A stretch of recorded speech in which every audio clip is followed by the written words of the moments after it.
but I'm going to teach you two quick methods, okay? Both of them are going to use the same stance, okay? And the basis of the stance is I'm going to pick my target line, so we're going to go to that flag. My aim's going to be just above it because it's obviously going to work down with the slope of the green. My back foot's going to be perpendicular to my target line, all right? I'm going to take, I try to keep my feet together because I really want my lower body not to be involved in this shot, all right? So I'm going to keep my feet close together. I open up my front foot because, again, it's going to be not a lot of lower body. Then I'm going to take my chest and I'm just going to tilt it towards the target just a little bit, all right?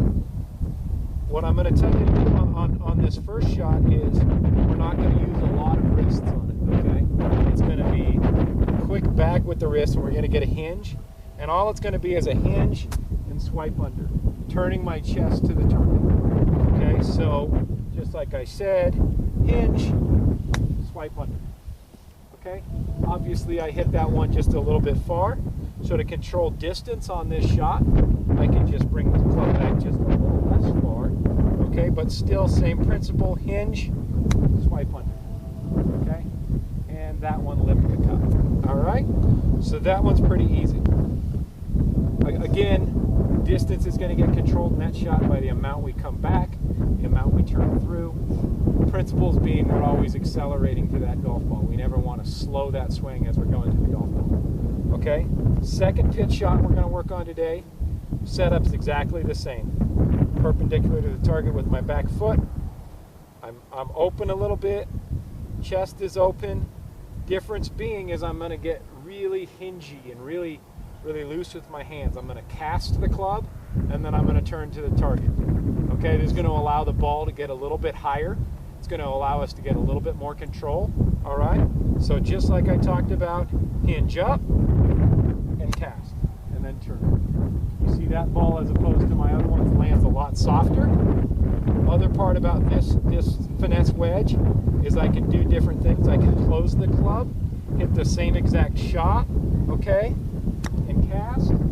Not really a good one there, but I can close the club and keep my trajectory down, okay, scoot it out there.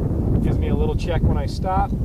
Or the really tough shot that everybody wants to work on is kind of a flop shot.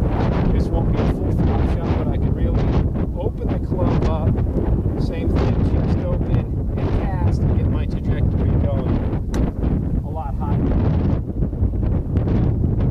So two fundamentals of a pitch shot. One's got some wrist action back and then it swipes under. The other one gets really wristy and we cast. But today we're really going to focus a lot on having that club path come from the inside, okay? Releasing the hands through it to square the club face.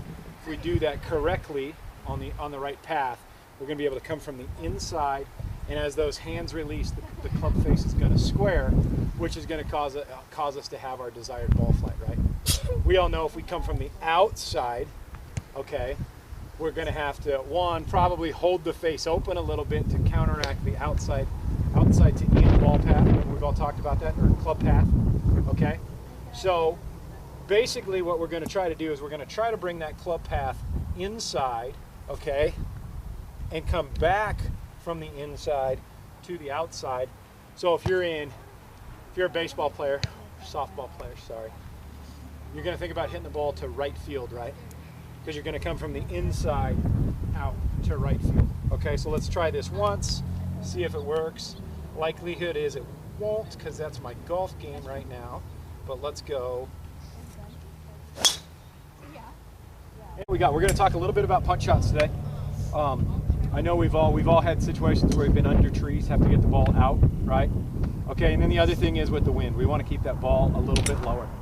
So let's just talk real quick, the fundamentals of the punch shot. And we'll work with your full swing, but then in the clinic today, we are going to talk a little bit more about a punch shot, okay? So the basic fundamentals, ball goes a little bit farther back in your stance, all right? The hands are going to come a little bit forward, and then we're going to abbreviate that through swing, okay? So the less high you go up, the less high your ball flight should be. So it should be an abbreviated finish, something about like this.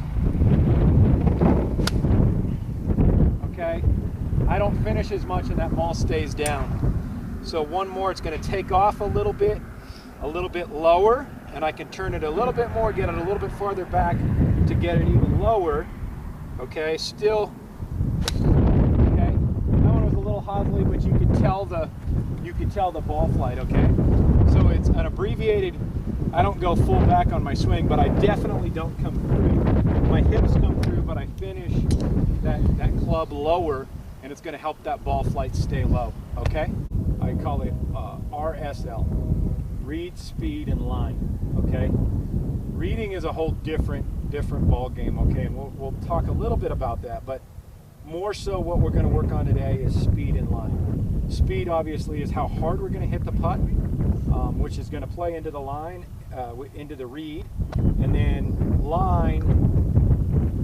Some might call the line the read. What I'm talking about line is whether we're going to hit the ball long line. We have a couple tools out here today. We've got an eye-line drill over here. We've got a couple strings set up that we'll do some drills with. This one is by eye-line. It's called a putting sword.